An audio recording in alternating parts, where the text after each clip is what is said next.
I'm Leonard Riggs, and this is my podcast, From My Head to Your Ears. Someone recently sent me a picture from 1992 at my job, where I've been for almost 33 years. And it was a group picture of my associates back then and myself. And we were all so young. I was 92, I was 25.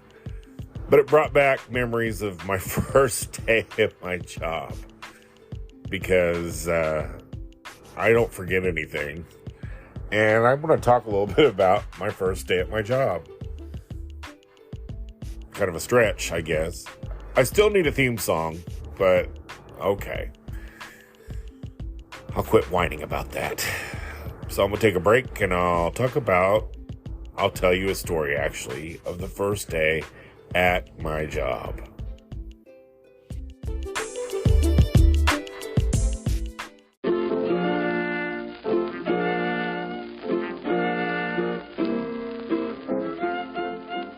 And I'm back, and as I said, I'm Leonard Riggs. Thank you for listening to my podcast.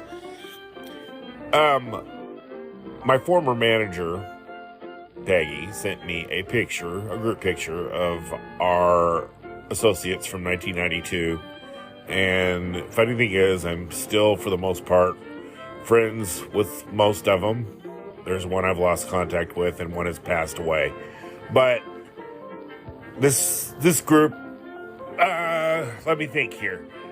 Three of us were around when I first started 2 years prior. In my industry, which is a convenience store, associates come and go pretty quick. It's just the nature of the business. Nobody stays as long as I have, right? But I have. It kind of made me laugh because, can you hear the train in the background? I live by a train track. It's the most amazing sound of home ever. But anyway, I digress.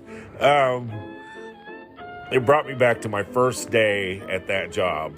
Little did I know when I walked in that I'd be there forever. I had really not worked a lot in my life. I was very young when I started. I was 23. I was unemployed forever. I had a little job cleaning a restaurant before that. Exciting, eh?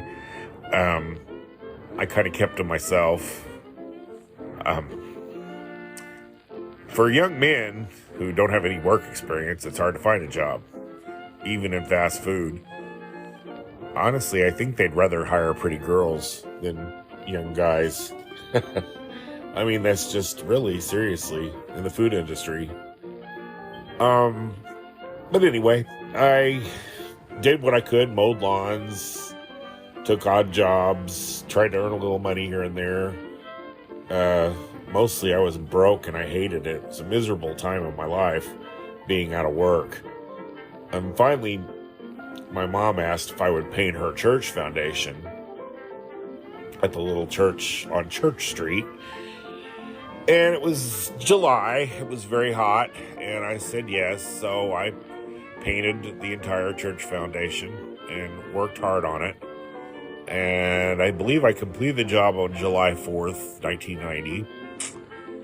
And upon completing, my mom's friends who went to church with her told her that their daughter was the manager of the local C-store, and they think they could give me a job. And I was kind of burned by then. I thought, okay, I'll go ahead and apply. Went on my interview, and that was July 5th, 6th. I don't remember that exactly. Got called back for another interview, and by July 11th, I was hired. Much to my surprise. I was so used to being rejected at that point. So, I reported for work. Now, mind you, I remember when I went in for my interview, I remember studying the people. I remember a blonde lady cooking who was very nice, and I remember a little black-haired lady at the register who was very serious, but friendly. believe it or not, very friendly. And the manager was a sweet lady named Estelle. And I remember the interview going really well. And she said, okay, you have to do 2 more interviews, one with the head of human resources and the other with the district manager. Okay, so I aced those apparently. And sorry, there's a fly buzzed in my face. I went in and got the job, of course. Started the job, trained with 2 other gentlemen. One was for the Benton store, the other Benton store, and the other, I really don't remember where the other one was from. It was Frankfurt, I think. So we trained, and they were both older gentlemen. I remember the other one gentleman trained had previously worked at a Zell's department store wherever up by St. Louis. The other one I don't really remember. I think he was an older man. He was sort of just looking for work after retirement. But I remember this store being so busy. We were the only C-store in Christopher, Illinois at that point, and we were so busy. We rented movies. There was so much going on. We had food, we rented movies, we did a little bit of everything, and we were busy. I mean, beyond busy. And for me being, the word is backwards, that haunts me throughout my life, very shy, I had a hard time with that. I was very nervous. At that point, you didn't have scanners or anything. You had to know all the prices of everything. You had to know the taxes that corresponded with the items. Cash registers were kind of big. You had to take lots of readings off the cash register at the end of your shift, at the beginning of your shift. Also, you had to write down meter numbers on the gas pumps. Things have come so far since those days. So I guess the person coming in would go out into the outside, of the person leaving would write the inside numbers, and then you copied each other's figures. So there was a lot going on there, a lot to know. Really, really overwhelming. It wasn't like hard stuff, but it was just a lot of easy stuff. Just a lot to remember. And they took it very seriously as well, as you should at your job, but it seemed like it was life or death at that time. Of course, being new, I didn't want to make mistakes. So I trained on every shift they had, and finally got on midnights and trained. And I remember the funny part about that was I thought midnight started at midnight. So my first day training, they said, I want you to come in on midnight shifts. I said, okay. And I don't recall them telling me what time it was. I guess they assumed I knew from the schedule. But I didn't. So I didn't show up at 10, so they called me. And I was trying to sleep to work midnights, and then I had to hurry up and get ready for my first day of midnight shifts. Midnight shifts was where I ended up almost permanently for almost 30 years, actually. So I remember, oh gosh, I remember the lady that trained me. We were about the same age. And that was just a whole other world of crazy. It was the middle of summer. It was in July, obviously. There were all sorts of bars open in our area. There were police everywhere. Our police station, or our police officers, they had several on at night because there was so much activity. And as it turned out, I went to school with most of these guys. So that was kind of nice. And I remember training, and the girl training me had told me to go in the back, and I heard this very familiar voice out front, and there was no mistaking this voice. And I came out and saw one of my favorite classmates and also a cousin of mine, as I didn't know at that time. We didn't know we were cousins, distant cousins, but we were cousins. There's Del Pinkham, and he was genuinely glad to see me, and I was glad to see him because it was kind of like familiar face. I didn't know the girl training me at the time, and as it turns out, the girl training me, actually, when we got to talking, her uncle was married to my aunt back in the 1950s, and my cousins were her cousins. Had no idea. So this small world stuff started happening. And I think of all the shifts, though, even though it was insane, I think I felt more comfortable on the midnight shifts than I did the day shifts because it wasn't as busy, but it was busier with drunks and stuff. Now that I didn't care for, and that was nerve-wracking. So I completed my training, and I started my first night. My first shift by myself was midnights. And back then, you had paper food stamps to which you had to ring a certain way or it would freeze the cash register. Well, I froze the cash register. And all it would do is just go...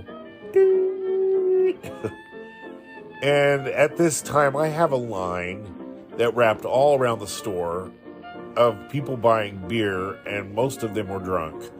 And I remember the guy in the back screaming at me, "Don't you know how to do your damn job?" That's not exactly what he said. I started to say what he really said. And I'm just like, okay, this is my last day. I am leaving right now. But I held on. I figured it out, and the line moved. And I made it through my first night. And I remember coming in the next night, and the little older lady, Wilma, smiled at me. She said, "Honey, you did a great job." And I went, "Oh, wow." I actually made it through my first night. And for the longest time, they wouldn't let me work weekends because weekends, as it turned out, were insane. And that was already insane. So I started pretty steady. I made some huge mistakes. They were ready to kill me. I was told by one associate that they were taking bets as to when I was going to get fired. So I was just a mess. And then I got on the weekends, and that was crazy. Crazy. I had domestics. I had drunks. I had people stealing. it was just insane. I could not believe the nightlife in my small little town of Christopher, Illinois. It was just absolutely, unbelievably insane. Had no idea what went on when I used to sleep as a non-working person. But the one thing about me that is true to this day, that only recently I realized, I am not a quitter. I keep moving. I am waiting for the better day around the corner. This is the way I've been all my life. And I got better at my job. Took a little bit before I found my comfort zone. And I had lost some weight there at the beginning because I had my life threatened. I had a lot of things happen. And I've told some stories on a previous podcast. But it was a learning experience. Talk about on-the-job training. My training thing was one thing, learning the job in the real life, working by yourself is another. And a couple of years went by, and we hired a little lady who wanted midnight shifts. She started out in the kitchen. So I ended up on second shifts for a good couple of years. So I did get off midnights for a little while. I think I worked her nights off. So I only worked certain nights. And I ended up on seconds pretty regular. And then, of course, I'd work her 2 nights off. Then we hired people to work her 2 nights. So I was on straight seconds for that 2 years I was talking about. And that's where I met more people.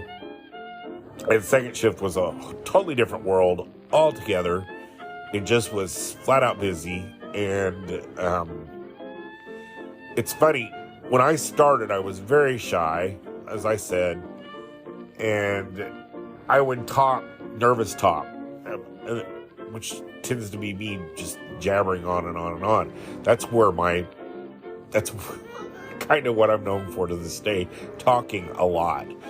But that was just my nervousness coming out that way.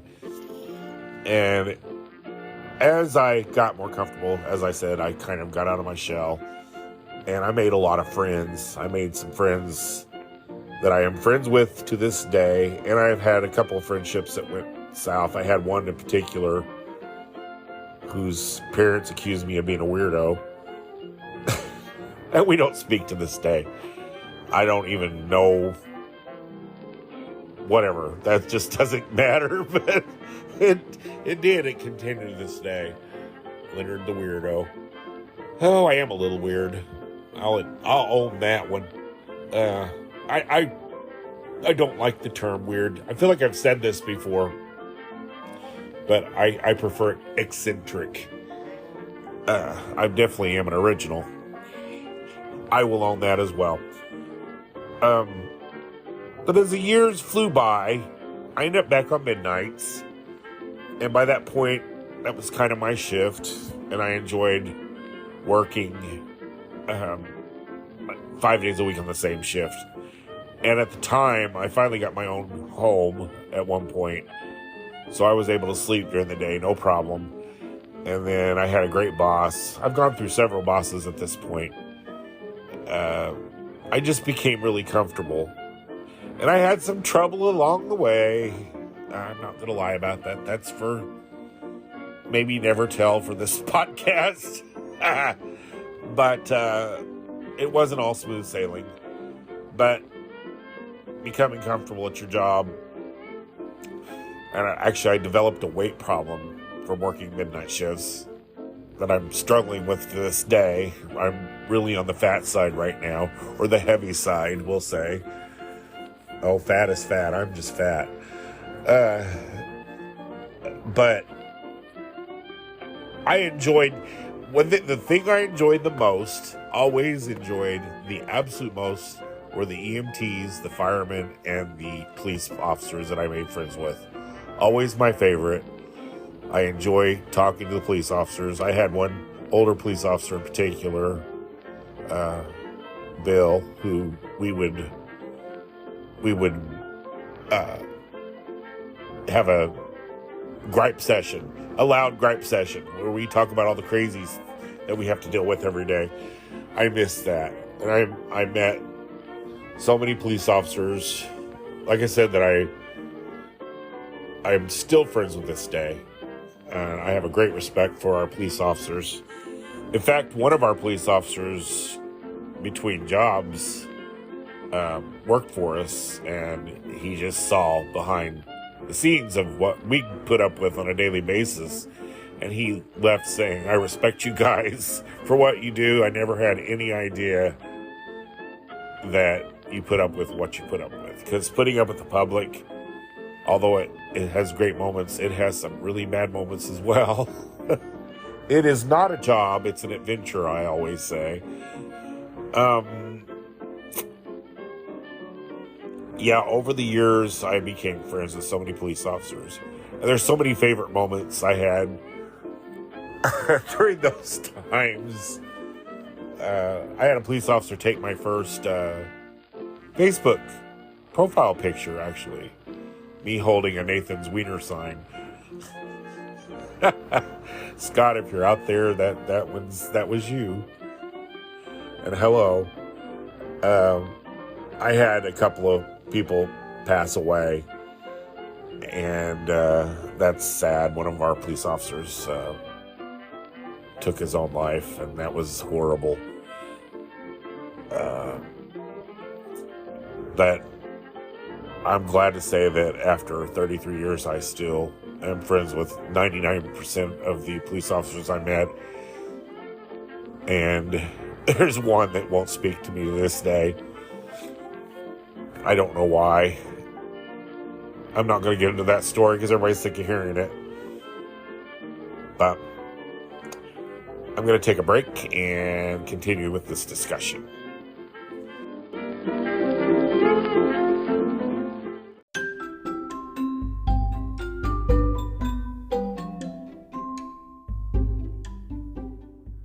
I'm back. And as the years passed, I'll continue my story here. I finally, after so many years, after my morning shift friend Wilma retired, I moved to day shifts, which the timing couldn't have been more perfect for her and for me because it was soon after COVID hit. And I really am thankful my older coworker wasn't there to deal with that, because I don't think it would have been great for her having to deal with all that. And also, I became a caregiver for my mom after my dad passed, so day shift was perfect for me. But what I miss most of all is the talking to the EMTs, firemen, and police officers. I don't see them as much anymore because it's busier in the morning shifts for me and for them, so there's not that relaxed time like at midnight shifts. It's a lot slower and very relaxed, and day shift is really busy and fast moving. But I'm very thankful, and my job has lots of benefits. I do work for a company that's really has a lot of benefits, and I'm very thankful. I have stock in my company and all kinds of things. So after 33 years, I've got a pretty good little nest egg when I retire, which I'm only 56, so I have a ways to go there. But one has to think, who stays at a job this long? Well, I do. I'm that guy. My boss actually has been with the company longer, so between the two of us, we've been there for forever. I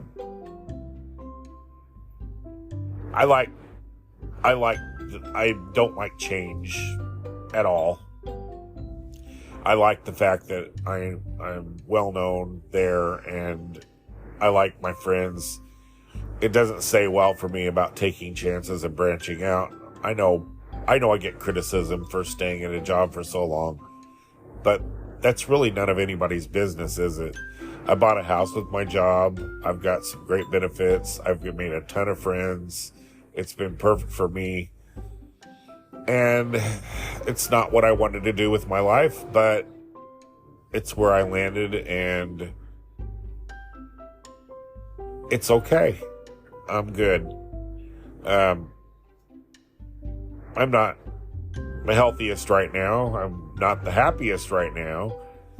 But I'm good. I'm accepting of what life has dealt me, of what I've caused my life to be. I can't blame anybody but myself for where I am right now. And I can thank God that I'm able to get up every day and go to work, that my sister's helping me with mom, and all kinds of things. I have lots of things to be thankful for. And I prefer to think there's always something better around the corner. And it's the way I live my life and the way I will continue to live my life. And I was thinking about that friend that I don't speak to. I keep thinking, yeah, one day we're going to come in and shake hands, and we'll take a picture and put it on social media and say, peace on earth, goodwill to men. This happened. I'm never going to give up on people, on friends. I'm going to remain positive. And it's kind of like my dream as a child was to be on late night radio. But somehow, over the years, I did a web page. I think I stated that before, on TV anchors and stuff, and I met a lot of cool people. And I wasn't incredibly impressed as how the TV industry works. It's you kind of live a nomadic life as a TV person. You move a lot. They move you a lot.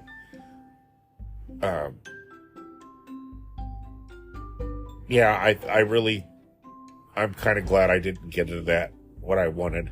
But with the advent of podcasts like this, I can kind of put myself out there and still get a taste of broadcasting. I like it. It's so cool. And I get to do my job. I get to be Leonard. And that's important to me. So, with that having been said, this is kind of a shorter podcast. This is my 20th episode, and it's going to be the end of my season. So I'm going to take a couple weeks and take a break from the podcast, and I'm going to regroup. I'm going to try to make myself a little area to podcast, start taking notes, and try to make my podcast better. And I still would like a theme song. I'm not going to give up on that. So thank you for listening. And by the way, there are 20 episodes. There's maybe a couple that were Spotify only because I use music. So there's 2 episodes, if you don't listen on Spotify, that you probably haven't heard. One was a Christmas and one was about Olivia Newton-John. So yeah, but this is my 20th and a wrap up of season 1 of my podcast. So thank you for listening. I'm glad you find me interesting enough to take the time to listen to my stories, because I love telling them. And see you in probably the beginning of May. It's probably when I'm going to come back. So have a great rest of April. And I love all of you. Blah, blah, blah. All right. Take care.